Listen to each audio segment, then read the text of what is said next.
tablets have been a popular choice for those who want a bigger screen without carrying around a laptop. Whether it's for watching movies, attending online classes, reading ebooks, browsing social media, or even getting some light work done, tablets can be a versatile companion. Today, we're taking a look at the TechLife Pad Plus 2. From just specs alone, it seems like a decent package for entertainment and everyday use. But how does it actually perform in real-world use? Let's find out.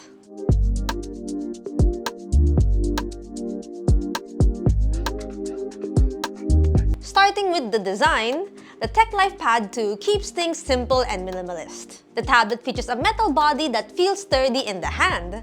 Despite having a large 12-inch display, it never feels excessively heavy during my time with it.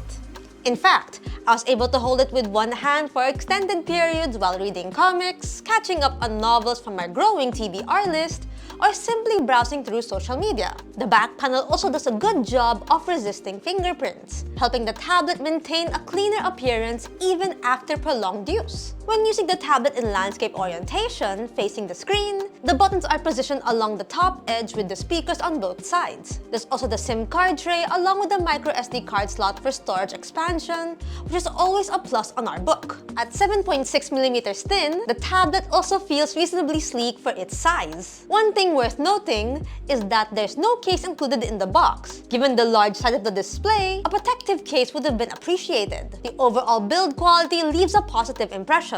The metal build helps the tablet feel more premium than what its price tag might suggest. Now, onto the main event. The TechLife Pad Plus 2 features a 12-inch Full HD Plus IPS TFT display with a 90Hz refresh rate. The large screen is easily one of the biggest highlights of this tablet. Whether it's watching movies, reading books, or catching up on comics, the wide display provided a comfortable viewing experience. The large canvas means less scrolling when reading and more screen real estate when consuming content. The 90Hz refresh rate also helps make navigation feel smoother. Interestingly, it's enabled by default, and there doesn't appear to be an option to switch between refresh rates within the settings. Brightness is rated at 450 nits. Indoors, it's perfectly usable, but don't expect flagship-level brightness when using it under direct sunlight. The bezels are definitely noticeable. However, they don't negatively affect the viewing experience too much. Viewing angles remain decent, making it easy to share content with another person without significant color shifting. Moving over to audio,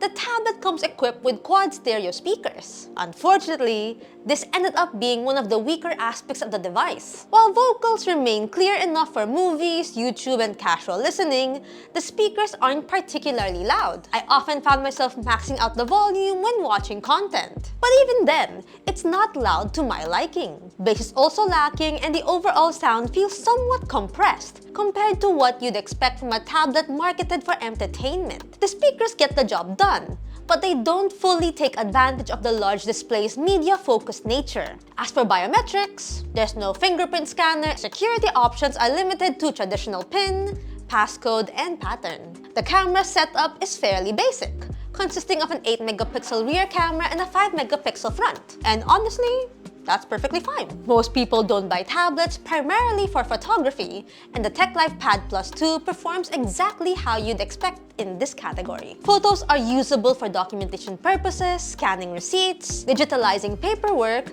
and taking the occasional snapshot when needed. The front camera is also sufficient for video calls, online meetings, and virtual classes. Neither camera is particularly impressive, but neither feels out of place for this type of device. They fulfill their intended purpose and a little more. As for video, it's alright and definitely usable for online meetings and classes.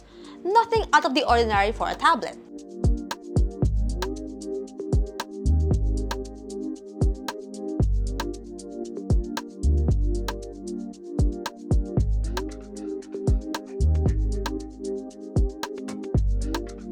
Sample rear video of the TechLife Pad Plus 2 using its rear camera.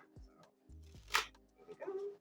And here are your colors and details, if there are details. Okay, so this is a sample video of the TechLife Pad Plus 2 using its front camera. So here's the quality. It's really bright because the camera's adjusting. But what do you guys think? Do you like it?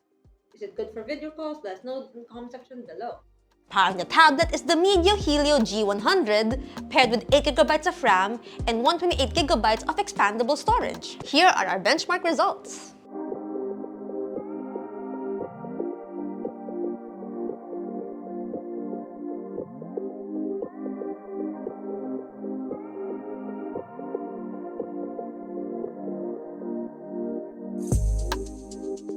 For everyday tasks, the tablet performs reasonably well. Browsing social, streaming videos, reading ebooks, checking emails, and navigating through apps generally feels smooth enough. However, the limitations of the Helio G100 become more noticeable when multitasking. Opening several heavy apps can result in occasional stutters, and apps tend to reload quite aggressively in the background. Gaming performance is similarly modest. Pokémon Unite is playable but experiences occasional lag spikes. Mortal Kombat Mobile also runs but can encounter stutters from time to time. Honkai Star Rail is technically playable, though you'll want to stick to the lowest graphic settings for a more manageable experience. And for heavier titles, things become more problematic.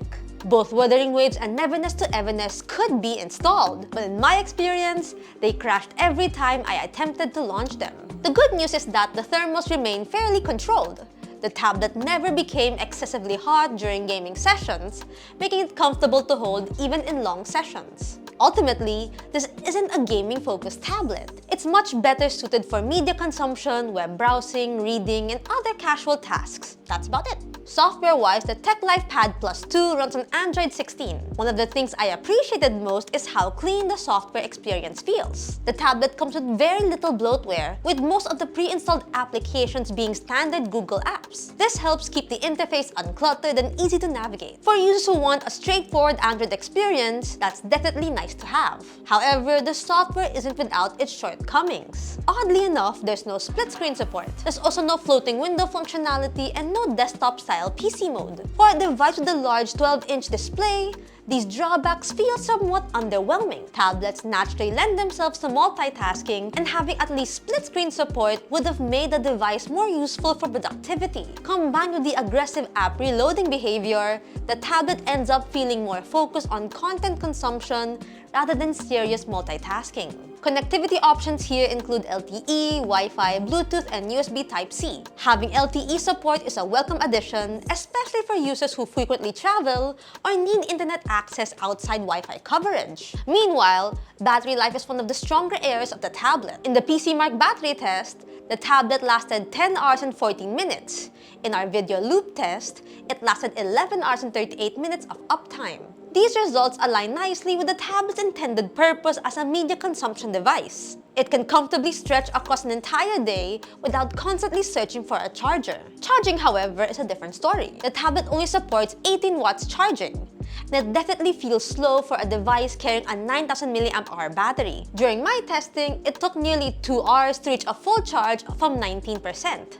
It's not unbearably slow, but faster charging would have been appreciated. The TechLife Pad Plus 2 isn't trying to be a gaming powerhouse or a productivity monster, and that's perfectly okay. Instead, it feels like a tablet designed for people who want a large screen for entertainment. Whether it's watching movies, binge-watching series, reading comics, catching up on novels, browsing social media, or attending the occasional online meeting, the tablet handles those tasks comfortably. The sturdy metal build, the large display, LTE support, clean Android experience, and respectable battery life all work in its favor, not to mention the expandable storage. At the same time, there are compromises. The speaker could be louder, gaming performance is limited, charging feels slow, multitasking features are surprisingly absent, and apps tend to reload more often than I'd like. At $49.99, the TechLife Pad Plus 2 makes the most sense for users looking for an affordable large-screen entertainment tablet rather than a device for demanding games or heavy multitasking. If your idea of tablet use revolves around movies, videos, comics, ebooks, and everyday browsing,